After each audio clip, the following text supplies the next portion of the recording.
Béni soit celui qui vient au nom du Seigneur. Gloire et paix au plus haut des cieux. Mes frères le prêtres, frères et sœurs de la vie consacrée, chers séminaristes, paroissiennes de Sainte-Thérèse, frères et sœurs bien-aimés, c'est par une grande et longue liturgie que l'Église entre dans la passion de son Seigneur.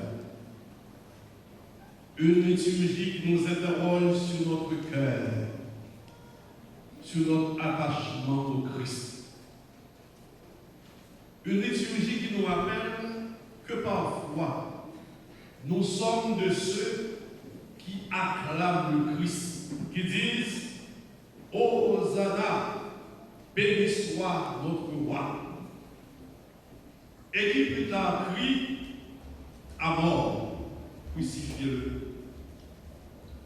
Une liturgie qui nous invite à ne jamais oublier que nous sommes pécheurs, que nous sommes membres d'une Église sainte et en même temps pécheresse, mais une Église sauvée par le oui de son Maître.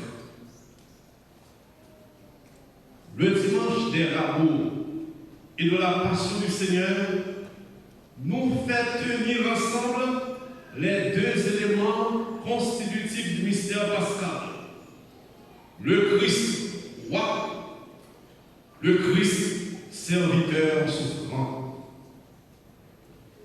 La bénédiction et la possession des rameaux rappellent l'acclamation du peuple au Christ, roi messianique, humble et pacifique.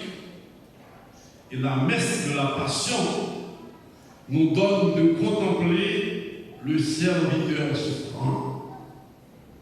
Ces deux réalités salutaires qu'elle est aujourd'hui. Le Christ est roi. Il est Messie, il est sauveur, nous l'acclamons. Mais c'est un Messie souffrant, un roi qui donne sa vie, un roi qui est humilié, un roi qui est crucifié, un roi abandonné. C'est ça que fait frère ce mot. L'Église est aujourd'hui, dimanche des rameaux et de la passion du Seigneur. J'aimerais souligner, souvent on dit, nous prenons l'estimement de rameaux. Il faut continuer.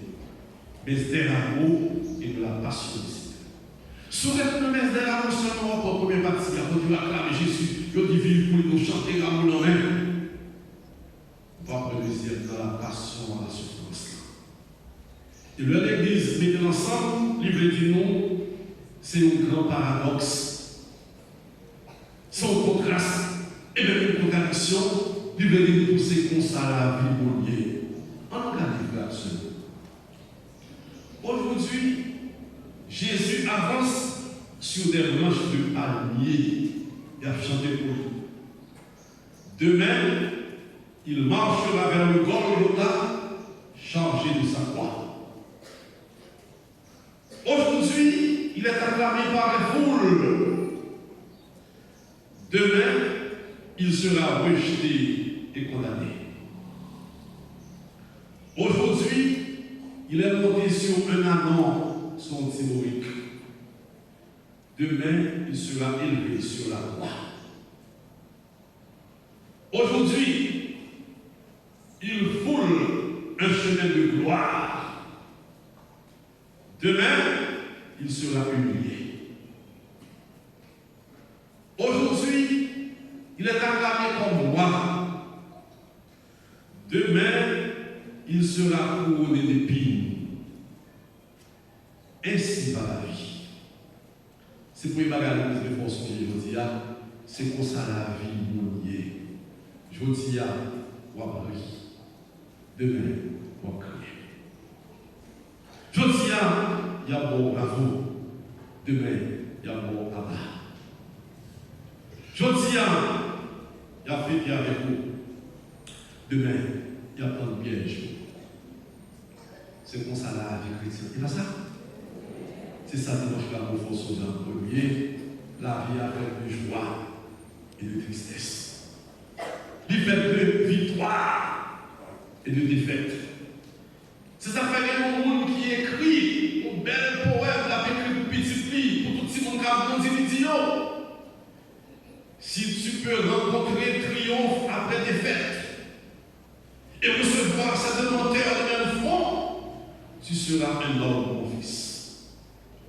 Souvent, rencontrer triomphe, ils vont dire, on de rencontrer défaite. Mon considéré ni triomphe ni défaite, c'est de menteur qui va prendre tout le temps, parce que la vie a une marche avec toi. Il dit, tu seras un homme, mon fils. Il faut qu'accepter deux ça. Il faut qu'à vivre tous les deux. Et ça qu'on fait un garçon, et ça qu'on fait un fille dans la vie. Ainsi va la vie. Ça que le pour Jésus a, c'est ça qui est pour arriver pour toute petite monture. Frères et sœurs, le dimanche des rameaux de la passion du Seigneur nous rappelle que Jésus n'a pas voulu d'une gloire humaine. Jésus n'a pas voulu d'un royaume terrestre. Son royaume est un royaume de paix, un royaume d'amour, un royaume de justice qui se déploie dans l'humilité. Toute la vie de Jésus est l'accomplissement parfait de l'image du serviteur souffrant de l'Église.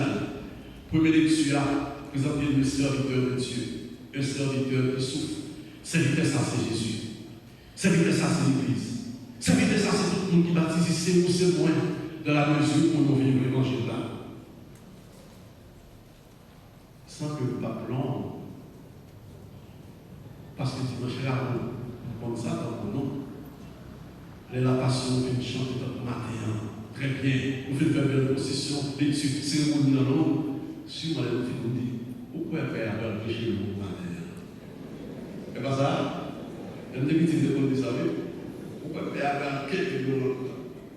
Paul dit que nous parlons d'un nom pour le faire comprendre deux réalités ça. Acclamation Christ et en même temps souffrance du Christ. Maintenant, nous depuis sous baptême, Jésus mettait dans service plus petit. La parole c'est une parole de réconfort. De façon privilégiée, Jésus prend le parti des gens de la société juive, exclués pour nous mettre sous côté tels que les malades, les pauvres, les prisonniers, les publicains, les prostituées, les femmes et les enfants qui ont été mettre sous côté dans ça. Jésus prend parti pour eux, il campait avec eux. Il divise, il combat tout ce qui divise les humains, tout ce qui divise le monde. Jésus pas d'accord avec comme l'envie, la cupidité, l'amour de l'argent, l'oppression, la haine. Il combat tout ça. Il défend l'esprit des béatitudes, seul capable de transformer le monde. Frères et sœurs, incompris même de ses amis, Jésus montre la veille de sa passion qu'il est bien le serviteur. Et qu'est-ce qu'il fait? Il se lève de table et se met à laver les pieds de ses disciples. Nous parlons de ça le soir. Non, mais c'est seulement l'été à laver les pieds. Quelques mots pour faire son vivre comme ça. Jésus prend la place de l'esclave. Il se fait serviteur, j'en sais pas l'expliquer dans la deuxième lecture. Et il exhorte les disciples à être serviteurs les uns des autres. Et dans le procès, nous sommes dans la passion, il fait silence. Il ne parle pas. Il connaît toute la guerre de bataille. Il n'a pas de justice.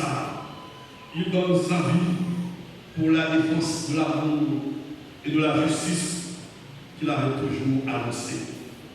Et si, mes frères et sœurs, la vie de Jésus, son message et sa mort forment une unité totale.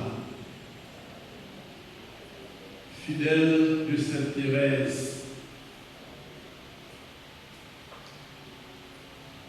frères et sœurs, vous qui m'écoutez un peu partout, l'Église nous rappelle ce matin que Jésus est notre roi. Jésus est notre sauveur. Suivons-le sur le chemin de la croix.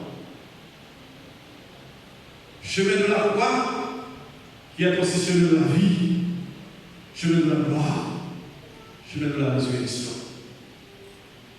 Présente-moi Jésus, frères et sœurs, tous les crucifiés de l'histoire, les innocents injustement condamnés, les victimes d'abus de toutes sortes, les oubliés des grandes réunions sociopolitiques.